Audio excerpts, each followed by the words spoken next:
Most people do not die from cancer. They die from not knowing they had it, until it was too late to fight back. Pause, breathe that in. The pancreas will not beg for your attention. It will not alarm you. It will simply, quietly, begin to fail. And unless you know what to look for, you will call it stress, aging, digestion, or exhaustion. You will be wrong.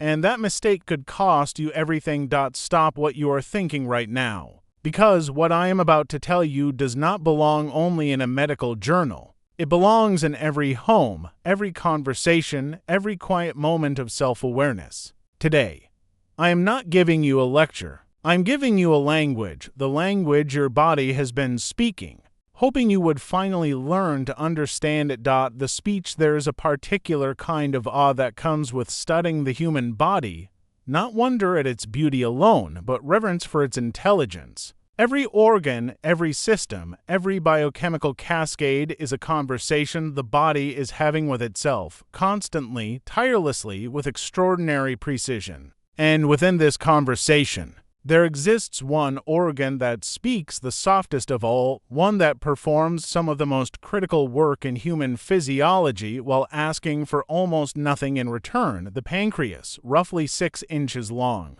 Tucked deep behind the stomach in the retroperitoneal space, invisible to touch, silent in its labor, it produces insulin and glucagon to govern blood sugar. It secretes digestive enzymes, lipase, amylase, protease, without which our food would be chemistry we could not use. It sustains life through processes most people have never once thought about. And when something begins to go wrong inside it, it does not cry out. It whispers. And then, for far too long, we do not hear. Pancreatic cancer is one of the most sobering diagnoses in all of modern medicine. Its 5-year survival rate sits near 12%, not primarily because it is uniquely unstoppable, but because it is uniquely invisible in its earliest, most treatable stages. By the time most patients receive a diagnosis, the disease has already extended beyond the boundaries of surgical possibility. It has crossed into lymph nodes, into blood vessels, into neighboring organs, a quiet invasion that went unannounced until the body could no longer contain its own distress. This is the reality.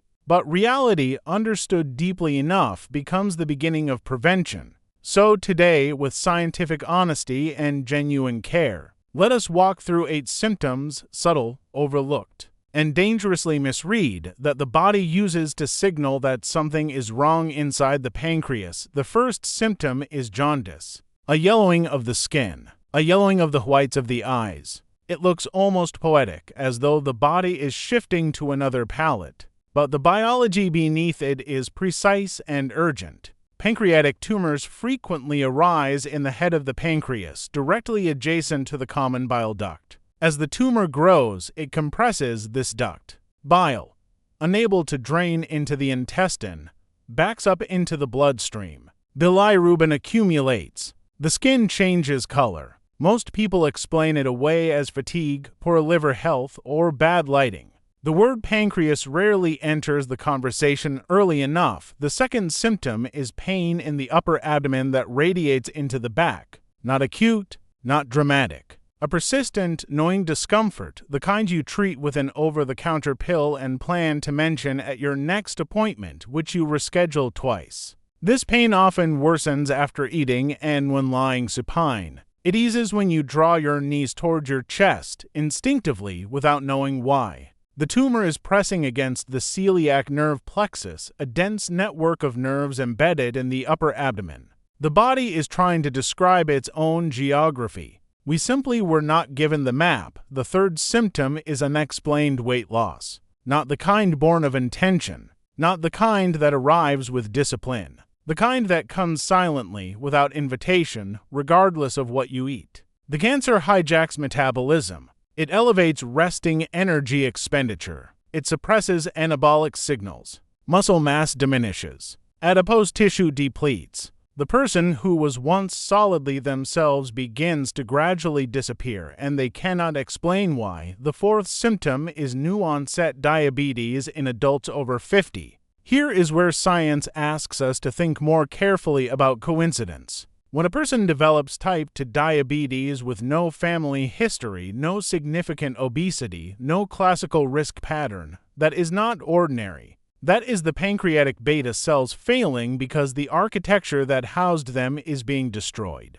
Studies have suggested that new-onset diabetes may precede a pancreatic cancer diagnosis by 1 to 3 years. 1 to 3 years. That is a window we are currently missing. The fifth symptom is pale, oily, floating stools, clinically called Steatorrhea. The pancreas produces lipase, the enzyme responsible for digesting dietary fat. When the pancreatic duct is obstructed, lipase cannot reach the small intestine. Fat passes through the gut undigested. The result is stool that is greasy, malodorous, pale, and difficult to flush. It is a symptom patients rarely volunteer to a physician.